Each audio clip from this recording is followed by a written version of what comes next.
Super six అన్ని అమలు చేసేసాము. ఇంక దాని గురించి మాట్లాడితే వాళ్ళకి నాలుక మందం అన్నారు చంద్రబాబు గారు. సో, ఇప్పుడు సూపర్ సిక్స్ గురించి మాట్లాడదాము. దానికి ముందు నేను ఒకటి చెప్తాను. బేసిక్‌గా నేను ఫ్రీబీస్‌కి అపోజిట్. అంటే ఫ్రీబీస్ ఇవ్వడం గానీ, అంటే దానివల్లే ఎకానమీ దెబ్బతింటుందనేసి ఒక మెంటాలిటీ నాది. సో, అది తప్పవచ్చేమో. అంటే లిమిట్‌లో ఉండొచ్చు ఏదైనా. కానీ ఇప్పుడు ఓవర్ అయిపోయింది. లిమిట్‌లోనే ఉన్నాయి జగన్ గారు వచ్చేంత వరకు. కానీ జగన్ గారి వల్లే ఇది ఓవర్‌ఫ్లో అయిపోయింది. ఇప్పుడు రాజకీయ నాయకులు దానివల్ల ఇంకా ఓవర్‌ఫ్లో చేసుకుంటూ వెళ్తా ఉన్నారు. ఇప్పుడు చంద్రబాబు గారు గూడా అంతే.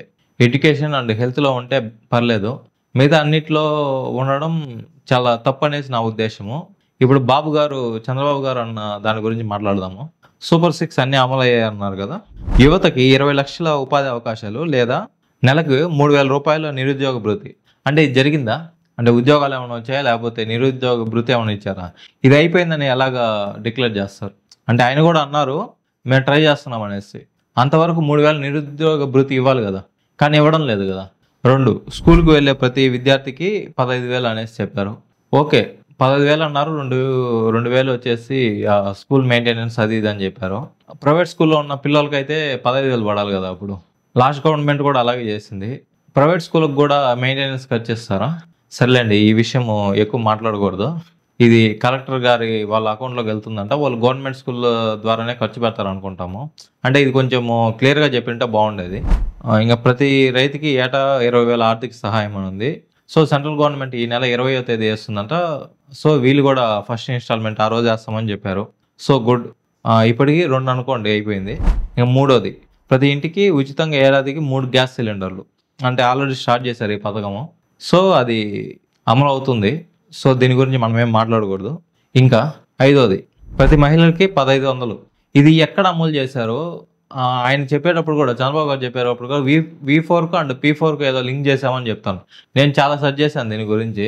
ఆ వి4 అండ్ పి4 గురించి అది తెలుసుకుందాం అనేసి. అసలెక్కడా గూడా దాని గురించి ఏ డాక్యుమెంట్ గాని ఏది లేదు. నాకైతే కనిపించలేదు. మీకెవరికైనా కనిపిస్తే చెప్పండి. అది లింక్ చేశాము. అది జరుగుతుందంటున్నారు. ఎక్కడ జరుగుతుంది? 1,500 అన్నారు. అంటే దాదాపు 18,000, 19,000 సంవత్సరానికి. దీని గురించి మాట్లాడకూడదు అంటే ఎలాగా? ఎవరైనా మాట్లాడతారు. ఎవరికైనా క్వెషన్ చేస్తే రైట్ ఉంటుంది. మహిళలకి ఉచిత బస్సు ప్రయాణం ఆగస్టు 15 నుంచి అనేసి ఇప్పుడు సీఎం గారు చెప్పారు. లాస్ట్ టైము జూన్, జూలైలో ఒక మంత్రి ట్వీట్ చేశారు. ఆగస్టు 15 నుంచి ఆయన పేరు అనగాని సత్యప్రసాద్ అనుకుంటా. ఆయన ట్వీట్ చేసి ఆగస్టు 15 నుంచి అన్నారు 2024లో. కానీ అది ఇప్పటివరకు జరగలేదు. ఇప్పుడు ఆగస్టు 15 2025 అని చెప్తున్నారు. ఈసారి చంద్రబాబు గారు చెప్తున్నారు జరుగుతుందని చూద్దాము. కానీ ఇంకా 2 నెలల టైం ఉంది దానికి. 2 నెలల కన్నా ఎక్కువే ఉంది. కానీ 2 నెలలు ఉంది టైము. అప్పుడే దీని గురించి మాట్లాడొద్దు అంటే ఎలాగా? చూద్దాం. అన్నీ అమలు చేస్తారనేసి నేను అనుకుంటా ఉన్నాను. ఎందుకంటే నెక్స్ట్ ఓట్లు కావాలనుకుంటే ఖచ్చితంగా అమలు చేయాల్సిన పరిస్థితి. ఈడ ఆర్థిక పరిస్థితి అంత చూసి అంత జనాలు టైం ఇవ్వడం లేదు. అపోజిషన్ కూడా టైం ఇవ్వడం లేదు. ఇప్పటికే ఎక్కువ అప్పులైపోయాయి. జనాలే తిరిగి చెప్పాలి. మాకేం ఫ్రీబీస్ వద్దు. మాకు అభివృద్ధి కావాలి అనేసి. కానీ ఎవరు కూడా జనాలు చెప్పరు. ఎందుకంటే అందరికీ డబ్బే కావాలి. దాని తర్వాత సంగతి దాని తర్వాత అనుకుంటారు. ఇప్పుడు ఎలా గడుస్తుందని చూసుకుంటారు. రాజకీయ నాయకులు కూడా అంతే. ఇప్పుడు అప్పు తెచ్చేసి ఇస్తా ఉన్నారు. ఆ తర్వాత మళ్ళీ మనల మీదే ఏస్తారు. అప్పుడు జనాలు గగ్గోలు పెడతా ఉంటారు. జస్ట్ ఒక రౌండ్ సర్కిల్‌లాగా తిరుగుతోంది ఇది. ఈ సూపర్ సిక్స్ వచ్చేసి అన్నీ అమలవుతున్నాయనేసి నేను అనుకోను. హాఫ్ అయితే 3 అయితే అమలవుతున్నాయి. ఈ చిన్న పిల్లలది కూడా ఇంకా అందరికి పడలేదు. ఓ 3, 4 డేస్ టైమ్ తీసుకునేసి పడతాయి అనుకుందాము.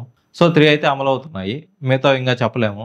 అది అమలవుతాయో లేకపోతే ఇంకొకటి ఏదన్నా వచ్చేసి అది క్యాన్సిల్ అయిపోతాయో చెప్పలేము. చూద్దాం ఏమవుతుందో. Thank you.